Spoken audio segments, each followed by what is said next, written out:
against her or not. Vinay. All right, stay with us, Mr. Rao. According to sources, during the investigation, the police have found information regarding 4 bank accounts belonging to Jyoti Malhotra, which had transactions marked to Dubai. The police stated that the amounts were more than her estimated income and that they were analyzing the data. General Kocher, this is obviously fishy in nature.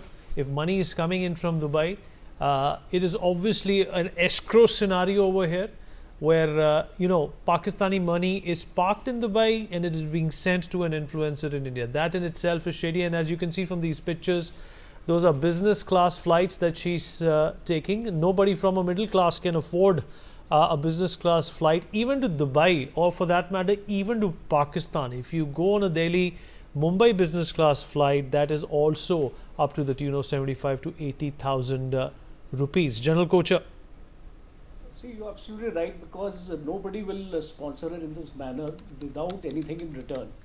And she was being very effectively used by the Pakistani handlers, and there is sufficient information that many of them operate from Dubai, and they have their accounts there, so that it cannot be traced to Pakistan, and a kind of culpability can be established.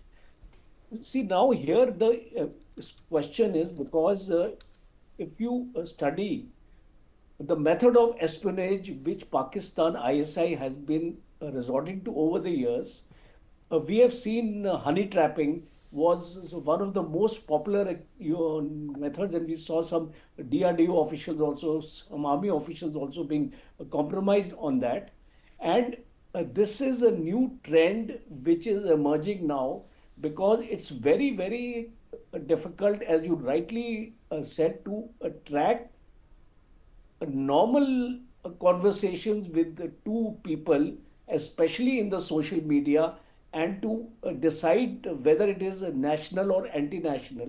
So I think what important here is the role of the civil society, the role of the parents actually come into play, because it will be very difficult for me, because if I am a parent in a house and if my daughter is staying with me, and if this kind of money is coming into the house, and the way she is traveling to Pakistan, won't a father or a mother know that her child is doing a thing like this, going to Pakistan, and the kind of calls she must be getting, and the type of people she must be meeting? So this is another larger issue which has to be seen, and the responsibility of a parent or a friend, because Jyoti would also be having a couple of other friends who were not involved with this thing, but seeing this sudden,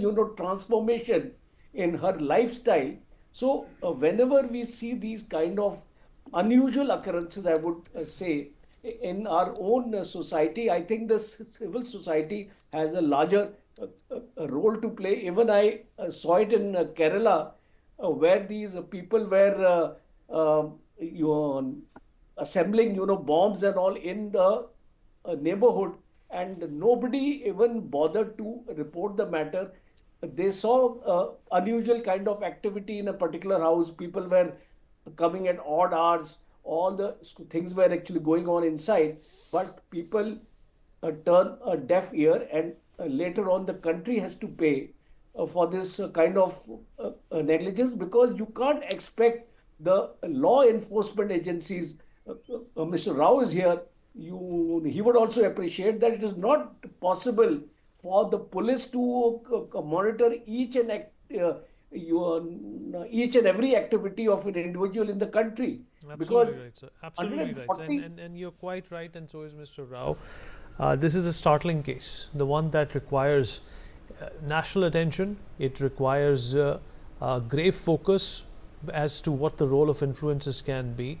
It's influencing beyond boundaries, across enemy lines, and that is the big concern that has been pried out through some excellent work by our agencies. We've run out of time. General Kocher and Mr. Rao, appreciate you joining us. Thank you so much. We take a break.